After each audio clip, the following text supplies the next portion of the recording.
Dan ini ya itu kita salah kepada orang Katolik. Orang Katolik itu bukan sembah Maria. Mereka berdoa bersama Maria, bukan kepada Maria. Dia mengajak Maria untuk turut mendoakan apa yang dia doakan juga, agar disampaikan kepada Kristus dan Kristus menyampaikannya kepada Bapa.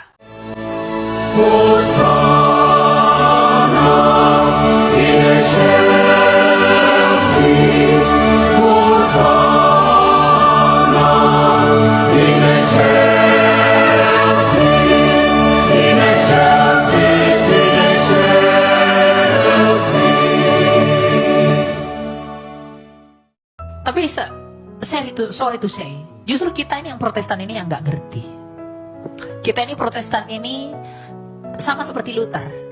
Saya bukan Katolik ya, saya Protestan dan saya Lutheran. Kalau Lutheran melihat di surga sana mungkin dia senyum. Tapi saya Lutheran. Kenapa saya katakan begitu? Karena Lutheran tradisional pun itu menghormati Maria. Kenapa sih Maria itu harus dihormati? Masalah kenapa doa kepada Maria gini? Dalam iman Katolik, penyembahan itu disebut dengan latria.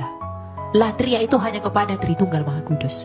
Kepada Maria itu disebut dengan hyperdulia, penghormatan tertinggi.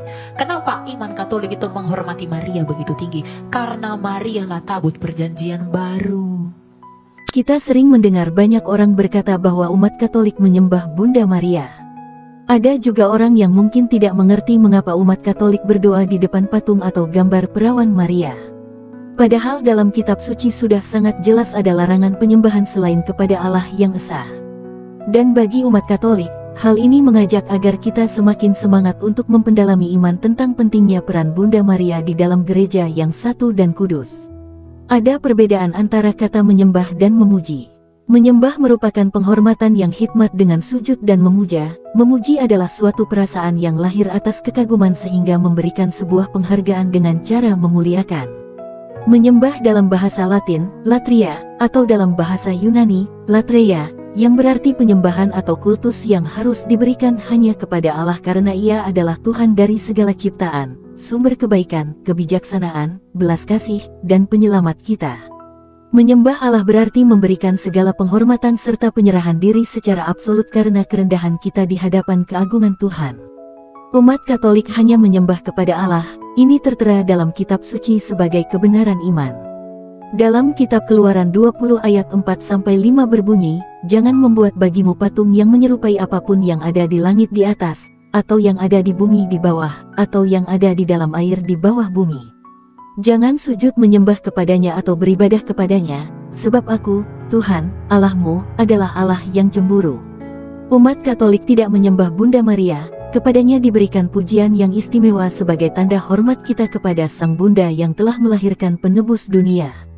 Kultus yang diberikan kepada Maria dikenal dengan hiperdulia, ini lebih tinggi dari kultus yang diberikan kepada para santo atau orang kudus yang disebut dulia.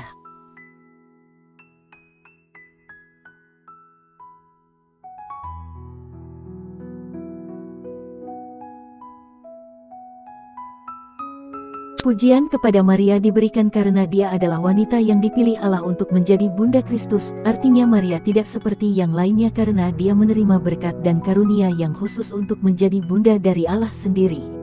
Coba kita mengenang kembali narasi tentang Maria mengunjungi Elisabet dalam Injil Lukas, dan ketika Elisabet mendengar salam Maria, melonjaklah anak yang di dalam rahimnya dan Elisabet pun penuh dengan Roh Kudus, lalu berseru dengan suara nyaring, "Diberkatilah engkau di antara semua perempuan dan diberkatilah buah rahimmu." Pernyataan Elisabet mengafirmasikan bahwa Maria adalah wanita yang diberkati karena dia dipilih oleh Allah untuk membawa juru selamat di dalam rahimnya, dan itulah sebabnya kita umat Katolik memanggilnya demikian dari generasi ke generasi. Oleh karena itu, penghormatan dan pujian yang diberikan umat Katolik kepada perawan yang terberkati memiliki dasar Alkitabiah yang kuat. Kepada Maria kita memberikan cinta yang istimewa, meniru teladan hidupnya, menghormatinya dan percaya kepadanya seperti kepercayaan yang diberikan Yesus kepadanya. Dia adalah makhluk pertama yang sepenuhnya dimuliakan Allah, suatu tanda konkret tentang keselamatan Yesus Kristus dalam kemanusiaan kita. Memuliakan Maria berarti mengakui iman kita dalam penggenapan Paskah Yesus Kristus yang kuat dalam diri kita. Perlu diklarifikasi, ketika seorang Katolik berdoa dan di depannya ada sebuah gambar, ia tidak pernah berpikir untuk memohon pada gambar tersebut. Sekali lagi pada gambar tidak, pikiran kita tertuju pada orang yang berada di balik gambar itu. Kita tidak pernah percaya atau mengajarkan bahwa gambar bisa berbicara, bisa melihat, ataupun berjalan. Bagi kita semuanya itu hanyalah representasi dari Yesus, Maria atau seorang Santo Santa. Dan jika kita mencium, memberikan bunga, atau memberi lilin, mendupai, itu hanyalah suatu bentuk untuk mengekspresikan kasih kepada Dia yang berada di balik gambar tersebut. Ini juga sering terjadi dalam kehidupan kita. Jika kita melihat orang yang kita kasihi dalam sebuah foto, kita langsung mengenang sosok dalam foto tersebut. Ada sebuah perasaan yang tersirat saat itu, bukan fotonya. Jadi sekali lagi, gambar atau patung kudus hanyalah sebuah representasi, karena ungkapan iman tidak dibatasi dengan dipandang mata, melainkan lebih jauh dari itu.